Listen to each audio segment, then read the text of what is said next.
예, 오늘 우리 하나님 주신 말씀이 잠언 12장 2절에서 3절 말씀입니다. 잠언 12장 2절에서 3절입니다. 제가 가지고 있는 성경책으로 922쪽입니다. 922쪽. 잠언 12장 2절에서 3절입니다.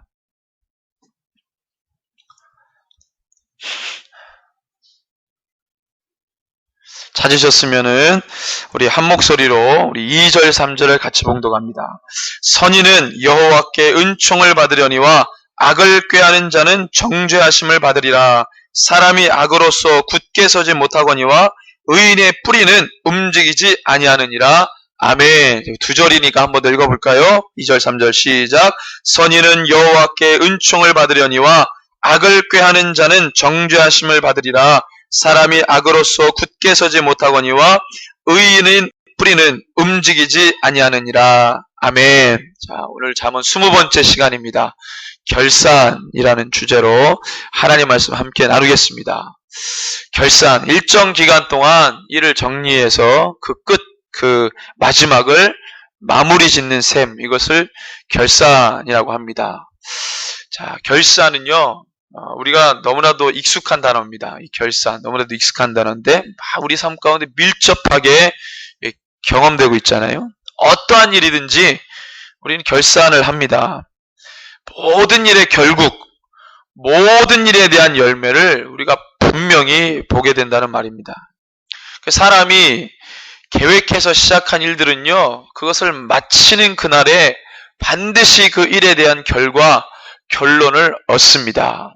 뭐든지 그렇잖아요. 사업을 해도 월말, 연말에 대한 결과를 보고, 직장에서도 한 달, 1년의 과업과 성과의 결과를 정리하고요. 또 학교에서도 마찬가지죠. 자신이 받은 교육에 대한 평가를 반드시 받습니다. 국가도 마찬가지죠.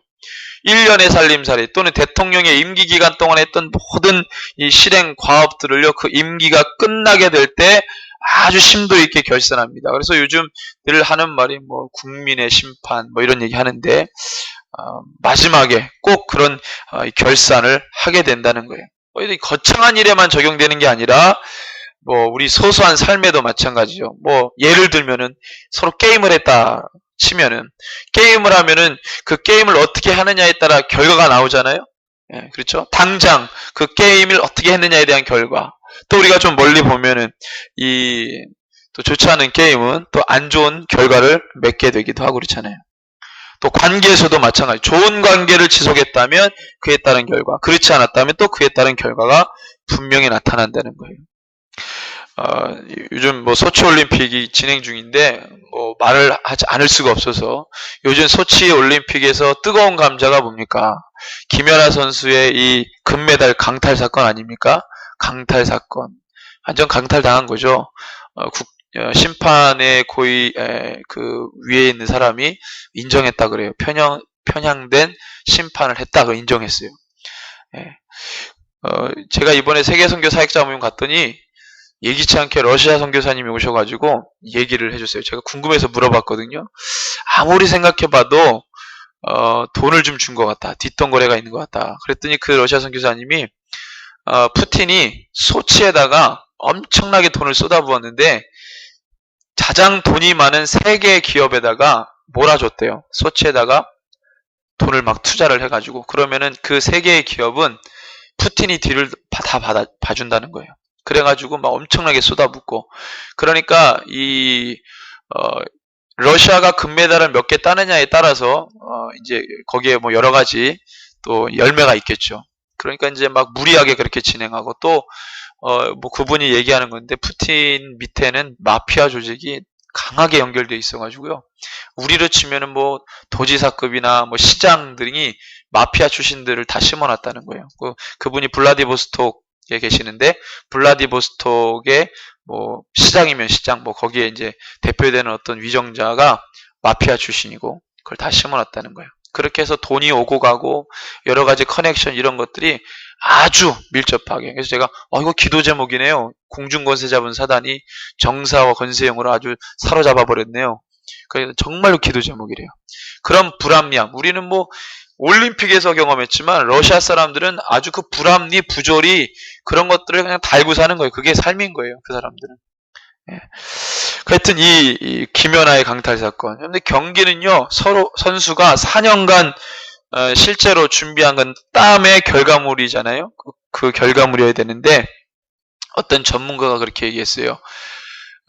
이 올림픽 경기 종목, 동계올림픽 경기 종목 중에서 이 기록으로 금메달을 따는 경기를 제외하고 심판의 주관적인 해석과 이 판단에 의해서 점수를 주는 종목들은 대부분 뒷돈 거래를 통해서 이런 것들을 할 수 있다, 조작할 수 있다. 근데 피겨 같은 경우는 이 싱글은 이제 그런 경우에 해당되는데, 그러면은 어떤 조작에 의해서 그의 결과물로 나올 수 있잖아요. 땀을 얼마나 노력을 통해서 했느냐는 상관없이 그런 어떤 조작을 통해서 얼마든지 결과가 연출될 수 있다. 이제 막 그런 얘기를 했더니 어떤 목사님이 우리나라도 똑같이 했다는 거예요. 88 올림픽 때 우리나라도 저도 기억이 나는데 권투 선수 실력도 안 되는 사람을 계속 판정승 해가지고 금메달까지 줬거든요. 서로 외신들이 우리나라 그때 4위 했는데 이거 다 거짓말이라고 했어요. 여러 종목에서 부당하게 이런 어떤 심판의 어떤 일들이 있었습니다. 우리나라도 그랬다. 그런 얘기를 하면서 다 똑같구나. 그런 생각을 하게 됐는데, 어쨌든 간에 모든 게 이렇게 어떤 조작을 했든지 또 어떤 이 의도를 했든지 어떤 계획을 했든지 어떤 실행을 했든지 사람이 행한 대로 다 그것에 따른 결론이 열매가 맺혀지게 된다는 것입니다. 성경에 보니까 이러한 결산의 개념과 의미를 지닌 단어들이 많이 등장해요. 뿐만 아니라 성경 역사 전체에 이 결산의 개념 매우 중요하다고 계속 얘기합니다. 일반 역사도 마찬가지죠. 과정, 역사의 과정, 그에 따른 열매, 결론, 결산의 내용이 끊임없이 반복됐습니다. 가령 우리나라 역사를 보면은요, 전체를 다 말할 수 없지만 구한말 조선의 고종 황제 때 봅시다. 고종, 아내를 지키지 못하고 국가를 지키지 못한 비운의 왕으로 평가돼요. 근데 살펴봤어요. 왜 고종 때 그렇게 됐을까? 고종이 잘못한 일이 딱 한 가지가 있습니다. 여러 가지 많은 얘기일 수 있지만 잘못한 것 한 가지. 충신들을 다 쳐냈어요. 고종이. 충신들, 바른말하고 정말로 백성과 국가를 위해 너무 사랑하고 너무 바른말했던 사람들을 귀양 보내고 쳐내고 막 그랬습니다. 그러니까 그 주변에는 누구들만 득실되겠어요? 간신들, 간신배들. 특별히 저는 이렇게 단어를 했는데 정치적 사상가들. 백성을 사랑하고 국가를 사랑하는 충신들은 다 없어지고 정치적 사상가들. 이 정치적 사상가들은 누굽니까? 세상의 논리에 따라서 분석하고 해석하는 사람들이에요. 임금님, 황제요. 세상이 지금 일본이 대세입니다. 일본으로 붙어야 됩니다. 그래야 우리나라 살합니다. 이 국제정세에 빠른 사람들이 정보력에. 이 사람들은 국가와 백성을 생각하기보다는 정치적 사상가입니다. 그런 사람들이 고종 주변에 많았어요. 정말로 나라를 사랑했던 충신들은 다 감옥에 가 있고 다 죽었습니다. 귀양 보내고. 고종이 잘못한 일 한 가지예요. 왜냐하면은 그 사람 고종을 평가할 때 유약한 왕이라고 평가를 했어요. 그 아버지 누굽니까? 흥성대원군의 치였죠. 이 기가 센 명성하고가 귀신 숭배했던 사람인 걸 아세요? 제가 비교정교학 배울 때 교수님이 책 한 권을 보라고 줬어요. 우리나라 말하자면 무교 역사, 그다음에 불교 역사, 그거에 대한 책인데 거기에 보니까 명성황후가 그렇게 전보는 걸 좋아했어요. 그래서 원래는 조선시대에는 이 불교나 이런 미신을 다 배척했습니다. 그래서 유교를 숭배했어요. 그런데 돈 많은 이 양반댁 귀수들은요, 다 저 산으로 쫓겨가고 어디에 쫓겨간 이 무당들을요 그렇게 찾아가가지고요 밤에 요것을 쓰고 하인 데리고 밤에 들락날락거리고 또 그 사람을 집으로 데리고 와가지고 실제로 돈 많은 집 귀수들은 그렇게 다 했어요. 명성황후도 자기 전보는 무당을 데리고 다녔어요. 그래서 늘 그렇게 점치겠습니다. 전보는 그리 좋아했어요. 귀신을 숭배하고. 나라를 정말 사랑하는 사람들이 다 쳐내니까 귀신이 역사하고 정치적 사상가들 역사하고 기회주의자들 간신들만 역사하게 됐어요. 그러니까 나라 꼴이 말이 아니죠. 그러니까 고종이요, 그런 이 귀신 충만한 아내에게 여러분들 기를 눌리고 자기 아버지에게 기가 눌려가지고요, 바른 말 듣는 거 싫어해요. 뭘 말 듣는 거 싫어해요. 다 쳐내는 거예요. 그러니까 주변에는 친일적 성향의 사람들로 막 채워지니까 궁이 버틸 수가 없는 겁니다. 버틸 수가 없는 거예요. 마지막 때, 이 마지막 우리 구한말 조선의 삶이 그랬습니다. 그러니까 뭐예요? 다 결론이고 열매입니다. 내가 어떻게 했느냐에 따라서 그때 충신들의 이야기를 듣고 과감하게 개혁할 부분들을 개혁하고 뭔가를 추진했으면 이렇게까지는 안 하죠. 이렇게까지는 할 수 없죠. 근데 그때그때마다 두려운 마음에, 그때그때마다 자기 어떤 유약한 모습에 다른 여러 가지 것들을 결정하고 하다 보니까 나라가 그렇게 돼버렸다. 결론이죠. 이뿐만 아니라 역사를 살펴보면 다 이런 식으로 열매와 결론과 결산을 맺게 됐다. 이렇게 다 이렇게 돌아가는 거예요. 자, 신앙에서 살펴봅시다. 하나님 앞에서의 삶에 대한 결산 있죠. 인생을 어떠한 마음과 생각으로 살았는지 그것에 대한 결산이 반드시 있습니다. 하나님께서 주신 삶을 어떠한 태도로 살았는지 그것에 대한 결산이 반드시 있습니다. 신앙의 삶에 대한 결산, 세상에서의 삶에 대한 결산. 그래서 제가 몇 번 얘기했어요. 인과의 관계 뭡니까? 원인과 결과, 반드시 그것이 있다는 거예요. 반드시. 뭘 하든지 간에 그렇습니다. 천지 만물의 창조는 어떻게? 하나님의 사랑에 대한 결과물이죠. 하나님 왜 천지를 창조했냐? 여러분들 진화론적 사고, 세계관 어떻습니까? 우연히. 원인이 뭐입니까? 우연이라는 거예요. 자, 정확하게 어떠한 이 진리의 바탕에 서지 않는 모든 것들 다 그렇게 우연히, 가설 이렇게 되죠. 이유가 없어요. 자, 하나님이 천지 만물을 창조했다. 왜? 그것은 사랑이잖아요. 사랑의 결과물이 모든 만물을 조성하게 하는 힘이었다. 사람을 통한 역사, 뭡니까? 하나님의 구원 계획과 의지에 대한 결과물들의 연속이죠. 그렇죠? 성경 역사를 통해 우리가 배우잖아요. 자, 역사를 보면은요, 모든 일의 시작과 마침, 결산에 대한 이야기가 계속해서 반복돼서 나옵니다.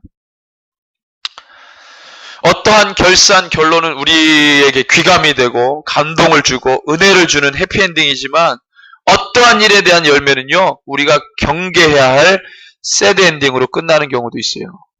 그럼 우리가 성경을 보거나 위인전을 보거나 어떤 뉴스를 듣거나 어떤 정보를 들을 때 우리가 귀감을 삼을 만한, 모델로 삼을 만한 스토리들이 있습니다. 그러면 그것이 왜 그렇게 됐고 어떻게 그렇게 결과물이 됐냐? 딱 보면 나와요. 그럼 그것대로 살면 될 일입니다. 그것을 무슨 가온으로 삼는다거나 내 인생의 모델로 삼는다거나 그러면 됩니다. 신앙이 성령이 충만한 사람은 성경을 통해서 어떤 사람을 모델로 삼습니다. 그럼 그 사람이 왜 그렇게 삶을 시작하게 됐고 어떤 과정을 거쳐서 열매를 맺었는지 성경을 통해 보게 됩니다. 그럼 나도 그렇게 따라가게 되는 거죠. 그렇죠?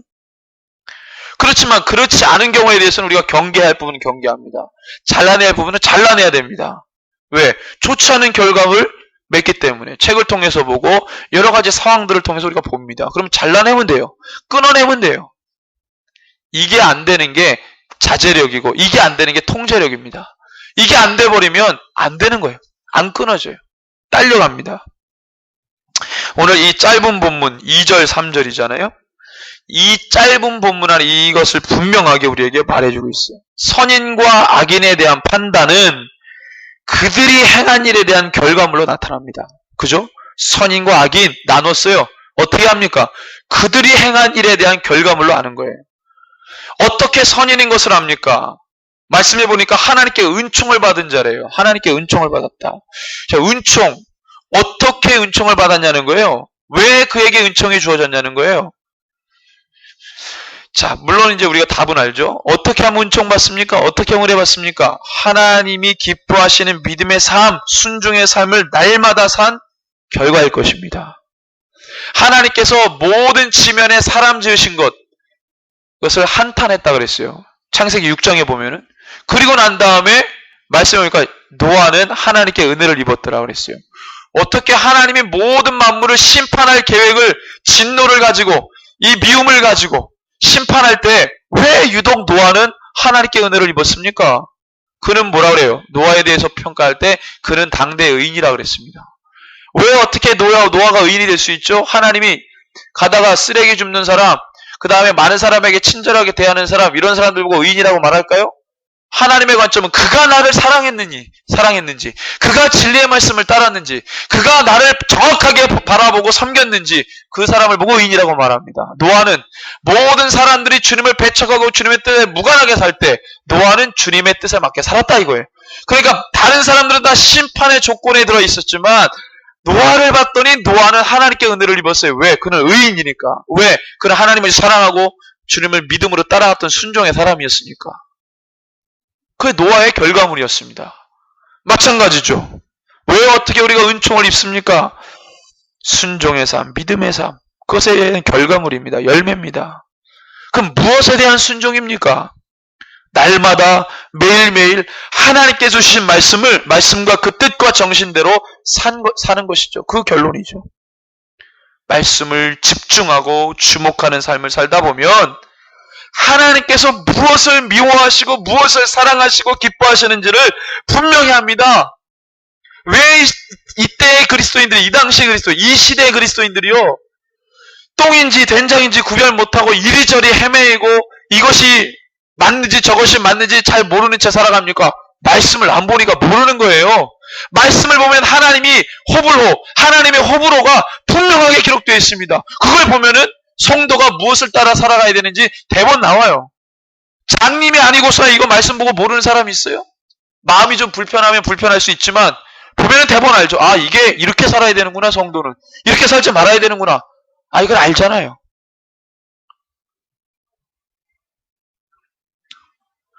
뇌성마비를 가지고 있는 송명의 시인이 있습니다. 나 가진 재물 없으나 이것을 썼던 송명의 시인, 여러분들 아실 거예요. 뇌성마비예요. 사람들이 그 여인을 보고 어떻게 저 사람이 주옥 같은 그런 하나님을 찬미하는 시를 쓰고요, 어떻게 저 사람이 하나님을 믿는다고 말할까? 저 사람은 성경에 있는 내용을 다 이해할까? 나는 사지 멀쩡해도 그렇게 못 사는데 그 사람은 심한 뇌성마비를 가지고 있음에도 불구하고 주옥 같은 시를 써내며 다윗처럼 그렇게 하나님 찬양하고 말씀 복음대로 사는, 그 뇌성마비를 가지고 있는 그 여인이 복음대로 살면 얼마나 살겠어요? 근데 그렇게 삽니다. 그들도 그렇게 살아요. 사지 멀쩡한 우리는, 모든 주님의 말씀을 잘 이해할 수 있는 우리는, 언제든지 성경책을 펴서 읽을 수 있는 우리는 그래 살지 못합니다. 누구는 그렇게 살고 누구는 그렇게 못 살아요. 성경에 보니까 늘 그랬어요. 가난하고 소외되고 아무것도 할 수 없고 죄인이라 취급받고 사람들의 손가락질 오르내리는 그런 사람들이 주님을 더 붙들고 믿음 있는 자라 죄를 사함받고 삶의 문제 해결받습니다. 근데 높은 지혜, 사지 멀쩡하고 말씀을 그대로 받으면 그대로 생각하고 사고하고 객관적으로 해석해서 그렇게 살 수 있는 그들은 오히려 하나님께 책망받고 화 있을진저 욕을 받습니다. 성경의 가르침은 할 수 있는 자가 못하고 못하는 자가 할 수 있는 모습을 자꾸 보여줘요. 하나님의 말씀을 집중하면 내가 어떤 생각을 품고 내가 어떻게 살아야 되는지를 압니다. 그 송명의 시인, 많은 것을 지키지 못해도 하나님을 마음속으로 깊이 사랑하는 마음이 그 모든 연약한 것을 덮어버리는 거예요. 그 마음에 늘 성령이 충만하고 하나님을 사랑하는 마음이 충만한 거예요. 자기 손으로 밥 한 술 떠먹는 것도 안 되는 그 여인에게 하나님이 사랑을 확 집어넣어 주니까 사지 멀쩡한 모습으로 많은 것을 할 수 있는 사람이 못하는 걸 합니다. 그러니까 나 가진 재물 없으나 그런 찬양을 쓰는 거예요. 나는 할 수 있는 것이 없는데 하나님을 사랑할 수 있는 것을 주셨다 이거예요.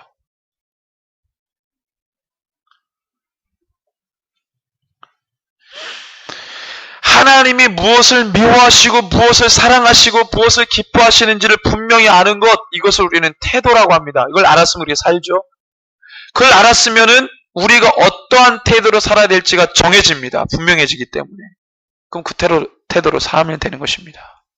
그러면 그에 대한 열매를 맺습니다. 그래서 그러한 인생을 주님이 선한 사람, 선인, 의인이라고 평가를 하시는 겁니다. 아주 쉽게 표현하기에는 성령 충만한 삶을 살면 성령 충만하다는 결론에 이릅니다. 거룩한 영에 의한 삶을 살면 거룩한 삶의 열매를 맺습니다. 갈라디아서 5장 22절, 23절을 볼까요? 갈라디아서 5장, 신약입니다. 갈라디아서 5장 22절에서 23절. 신약 성경 308쪽, 제가 가지고 있는 성경책으로 308페이지.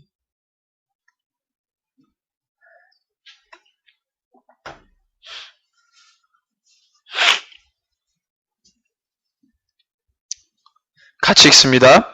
오직 성령의 열매는 사랑과 희락과 화평과 오래 참음과 자비와 양선과 충성과 온유와 절제니 이 같은 것을 금지할 법이 없느니라. 아멘. 이랬습니다. 사랑으로 시작해서 뭘로 끝맺습니까? 절제로 끝맺는 이 성령의 열매를 단 한 가지만 맺혀도 위대한 겁니다. 단 한 가지만 맺혀도. 성령의 열매는 이와 같다. 그런데 그 위에 보니까요, 육체의 일. 19절부터 나오잖아요. 육체의 일은 분명하니, 그 열매들이 나옵니다. 육체에 집중했을 때, 세상에 집중했을 때 나오는 열매, 성령님에 의한 열매, 성령님에 집중했을 때 나오는 열매가 너무나도 다릅니다.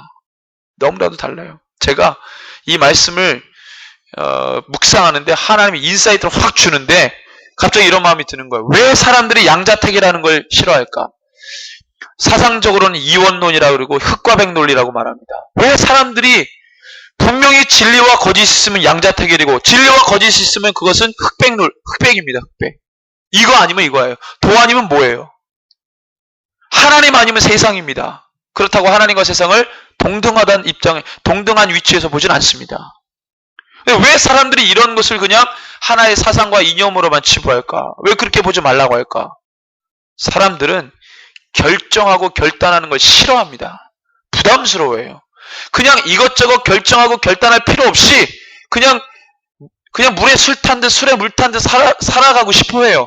그냥 그렇게 편승하며 살고 싶어해요. 뭔가를 결단하고 선택하는 걸 싫어합니다. 엘리야가 갈멜산상에서 850명 바알과 아스라의 그 더러운 사람들과 싸울 때 백성들은 그런 상태에 있었어요. 선택하고 결정하고 싶어 하지 않았어요. 이기는 편, 우리 편 이루고 있었습니다. 그러기 전에 엘리야와 같이 하나님 앞에 서서 결정해서 싸우려고 했던 사람이 없어요. 그때 엘리야가 그들을 보고 뭐라고 그랬습니까? 너희가 바알을 택하든 바알이 하나님이면 바알을 택하고 야훼 하나님이면 하나님을 택하라 그랬어요. 왜 둘 사이에서 머뭇거리느냐 그랬습니다. 이 시대 그리스도인들이 세상과 하나님 사이에서 머뭇거립니다. 세상과 하나님 사이에 머뭇거려요. 결정하고 결단하는 걸 싫어해요. 부담스러워합니다. 주님 아니면 세상이에요. 세상 아니면 주님입니다. 빛을 택했으면 어둠을 택했으면 빛. 나뉘어지는 거예요.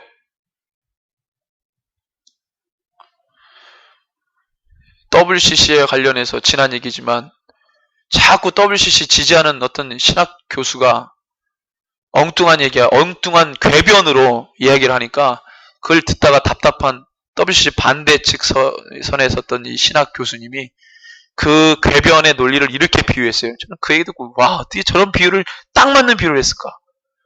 여자가 남자가 여자다 이런 비유를 하는 거예요. WCC 분명히 성경이 아니라고 했는데 맞다고 우기는 거예요. 분명히 하나님이 죄라고 말했는데 아니라고 말하는 거예요. 그러면서 그것을 어떤 논리로 얘기하는데 궤변이에요. 궤변. 남자가 여자인데 여자가 남자다. 남자와 여자는 다릅니다. 같을 수가 없어요. 그리스도와 벨리알이 어떻게 조화되며 빛과 어둠이 함께 공존할 수 없다. 성경이 정확하게 말했어요. 오직 예수든가 아니든가예요. 성도는 결단하고 결정해야 됩니다. 그걸 못하면 혼합한 세상, 다원주의 세상, 되는 대로 살지. 남들 사는 대로 살지.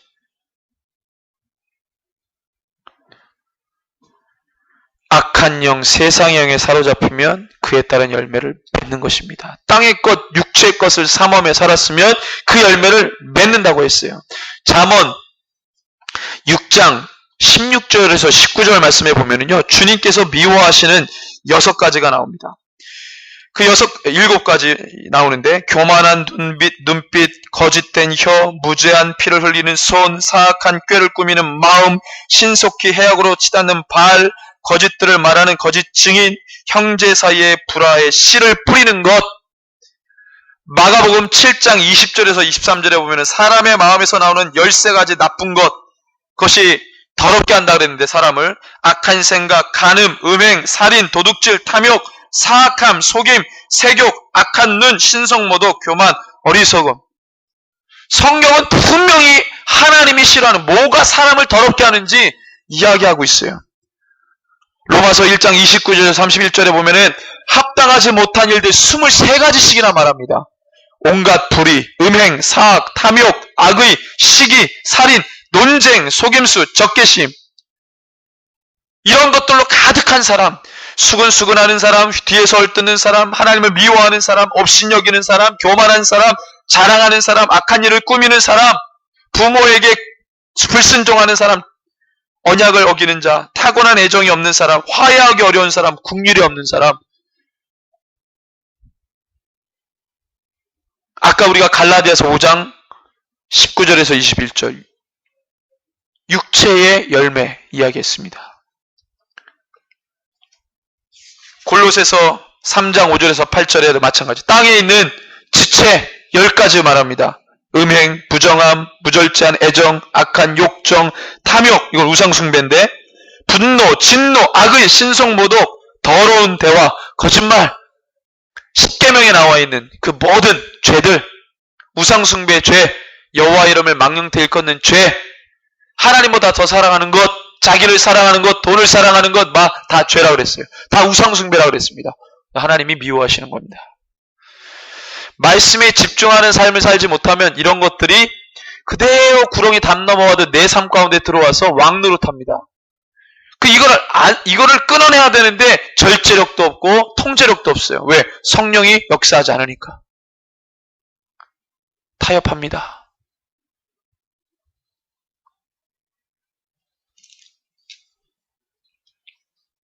이러한 모습을 악을 꾀하는 자의 삶이라고 평가하는 거예요.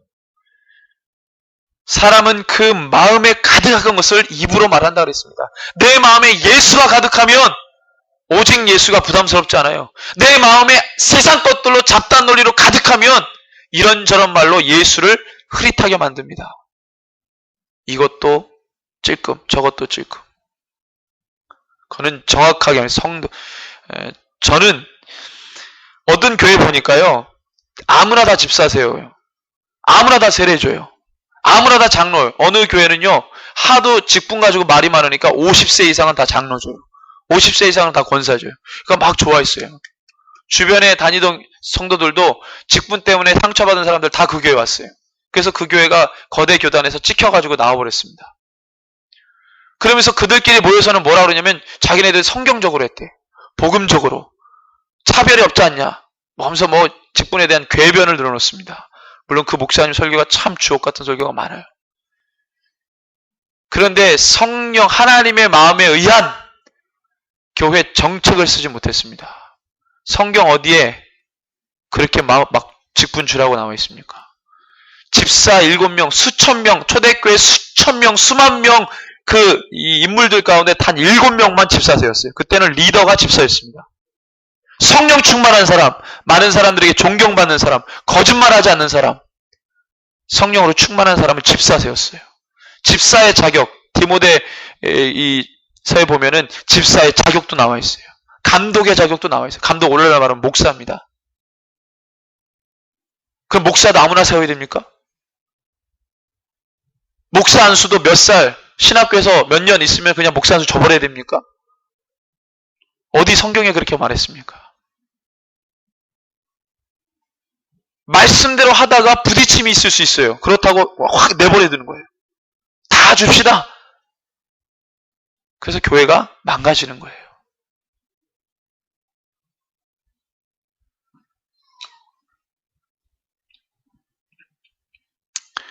이러한 삶을 기반으로 한 인생이라면 거짓 위에 자신의 삶을 세운 것입니다. 거짓으로 지은 집과 같아요. 경주에서 일어난 사고, 여러 가지 문제가 있었지만 거의 부실시공도 들어가 있어요. 역시 부실시공. 또 관리도 잘 안 된 건물이었어요. 예.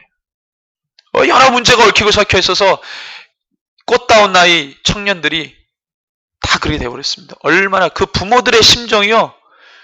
용서했다고는 했지만 그게 어떻게 정말 상상이 안 가요. 상상이. 참혹하다는 겁니다. 참혹하다. 우리가 그런 걸 봐도 참혹한데 내 삶이 부실시공, 내 삶이 하나님 앞에 진리에 서지 않으면 그렇게 참혹한 결과를 반드시 보게 된다는 겁니다. 남의 일이 아니에요. 남의 일이. 내 영이 죽는 겁니다. 내 육신이 죽고 안 죽고의 문제가 아니라 내 영이 죽고 안 죽고의 문제예요. 육체의 죽음보다 더한 문제가 있는 겁니다. 근데 그거를 못 보는 거예요. 교회 안에 그런 사람들이 가득 들어 있습니다. 그냥 이렇게 가지 뭐. 그냥 이렇게 살지 뭐. 그렇게 사는 게 아니라니까요. 그건 사는 게 아니에요.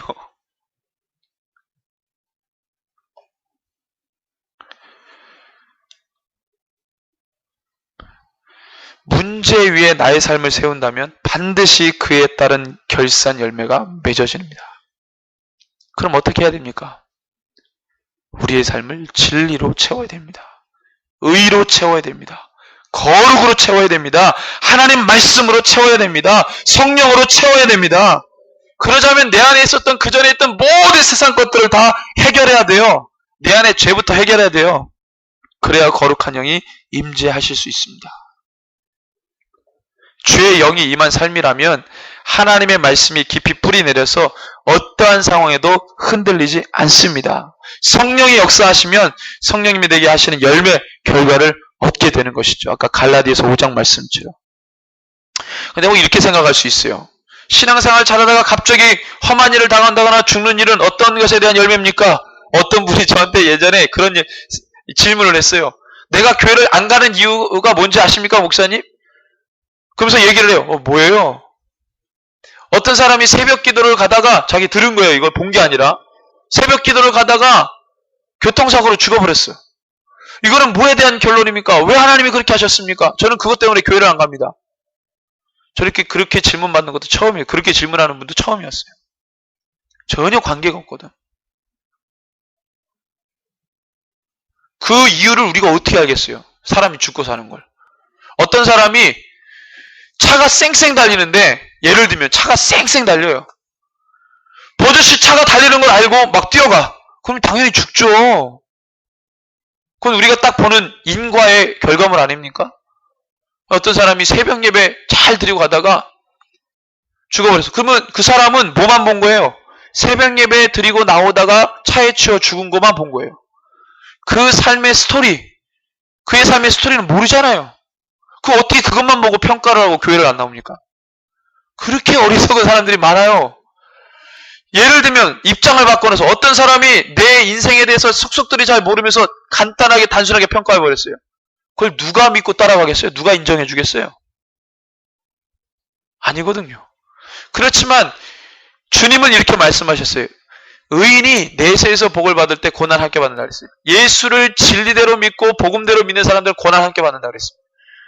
재작년에 강릉에 정말로 제가 사랑했던 권사님이 정말로 그분 하나님 사랑하시는 그 권사님이요. 교통사고로 그것도 교회 수련회 가다가 갓길에다가 잠깐 세워놨는데 뒤에 엄청난 큰 트럭버스가 졸음운전한 트럭버스가 그냥 뒤에 와가지고 밀어붙여서 그 자리에서 직사는 아니지만 거의 병원에 와가지고 좀 있다가 돌아가셨어요. 전 새벽에 그 전화를 받고 얼마나 황망했던지 정말로 주님 사랑했던 그 권사님인데 그렇게 하나님 데려가셨어요. 근데 그 딸이 아버지가 엄마도 박해하고 딸도 박해 교회 가는 거를 수십 년 동안 예수 믿었는데 그 아버지가 수십 년 동안 박해했어요. 그 아들도 교회 다니다가 상처받고 안 나갔는데 아버지는 한 번도 교회 나간 일이 없어. 교회가 어떤지도 몰라. 그냥 싫은 거예요. 막 방에서 십몇 년 동안. 이 권사님이 그 남편에 대한 박해를 막 가슴에 안고 딱 보면은 걱정이 없는 얼굴 같아요. 귀부인처럼 생겼어요. 그래서 저는 그 가족의 스토리를 몰랐어요. 그렇게 했는지. 근데 수십 년 동안 그것도 남편에게 대항할 수 없으니까 기도하면서 왔는데 그 딸은 학교 선생님인데 선교를 나가려고 준비하고 있었어요. 근데 아버지가 알면 머리를 빡빡 밀 기세니까 아버지 모르게 그 꿈을 키워왔어요. 선생님이면 얼마나 인생이 보장됐습니까? 그대로 살면 되는데 예수 믿고 잘. 근데 이 딸이 성령을 충만히 받고 하나님의 사명 받아가지고 선교사로 나갈 준비하고 있었어요. 근데 아버지가 막 방해를 하는 거예요. 교회 나오는 것도 막 얼마나 힘든지. 요즘 시대 무슨 북한 체제도 아니고. 그렇다고 교회를 나가서 뭐 상처를 받았다 그러면 뭐 조금 이해를 해. 그것도 아니야. 무조건 반대하는 거예요. 무조건. 근데 하나님이 어느 날 데려가셨어요. 근데 그 딸이 너무너무 슬퍼가지고 울며 기도하는데 하나님이 그 딸에게 뭐를 말씀하시냐면 이 권사님이 숨이 꼴딱꼴딱 넘어갈 때 하나님 저를 그냥 의지가 있으면은 심장박동이 계속 뛰면서 그래도 생명을 좀 유지할 텐데 하나님이 그런 마음을 딱 주더래요. 엄마가 그냥 하나님 나라 가고 싶다는 마음을 줬다는 거예요. 그냥 하나님 나라 가고 싶어요. 그 얘기를 하고 얼마 안 있다가 띠 하고 수천하셨어요. 그 얘기를 들으니까 뭐라고 말은 못하겠지만 그 이해가 되는 거 있잖아요. 마음으로 느껴지는 거. 하나님의 마음이. 그리고 그 딸이 결혼을 했습니다. 그리고 이제 4월 달인가 언제 이제 타지키스탄으로 선생은 그만뒀고요. 타지키스탄으로 선교 나가려고 준비하고 있어요. 남편이 선교사님인데 준비하고 있어요. 하나님이 그렇게 일하세요. 성경에 보니까 하나님 마지막 때 어떤 일이 일어나냐면 부모와 자식이 불화하고 며느리와 시어머니가 불화하고 내가 평화를 주러 온 줄 아느냐? 내가 검으로 가지고 난이로 왔다. 주님이 이렇게 말씀하세요. 자, 복음에 하나님 복음에 합당하지 않는 삶 무엇을 보장받을 수 있겠습니까? 주님을 진실로 믿고 따라가고 사랑하는 자들에게 환란이 있어요. 이 또한 영적인 법칙이라면 법칙입니다. 왜? 세상은 지금 다 좋게 평화 인권 그리고 사니까. 그 시대에 주님을 더 사랑하는 사람들은 고난을 받습니다. 어떤 식으로든.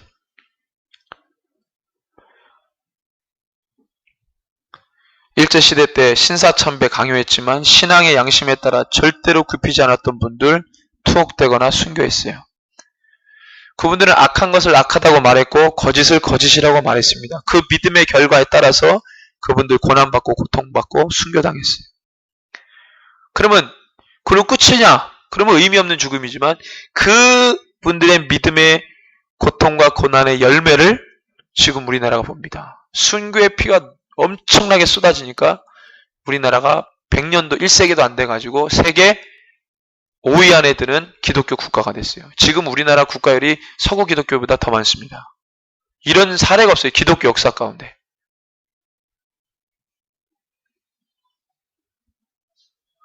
언제 한번 우리나라 구한말 조선의 이 교회 역사를 참 말씀드리면 좋겠습니다. 그러면 주옥 같은 간증들이요.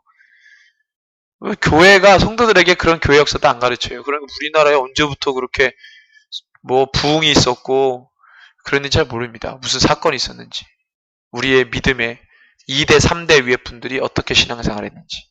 우리나라가 어떤 나라인지. 터키의 순교예요. 터키는 선교사들의 무덤이라고 말하는 나라입니다. 거기는 먹고 잘 사니까 복음이 안 들어가요. 근데 2007년도 샘물교회 사직권 터질 때 그 몇 달 전에 터키 말라티아에서 순교 사건이 일어났어요. 독일 선교사님과 현지인 목사 2명이 무참하게 살해당했습니다. 그리고 난 다음에 터키 전역에서 숨어 있었던 그리스도인들이 거리로 다 쏟아져 나와가지고 피켓 들고 우리도 그리스도인이다. 우리도 죽여라. 그러면서 시위한 적이 있어요. 몰랐던 그리스도인들이 그 사건을 통해서 막 드러납니다. 당당하게 내가 그리스도인이다. 나도 잡아 죽여라. 다 드러나는 거예요.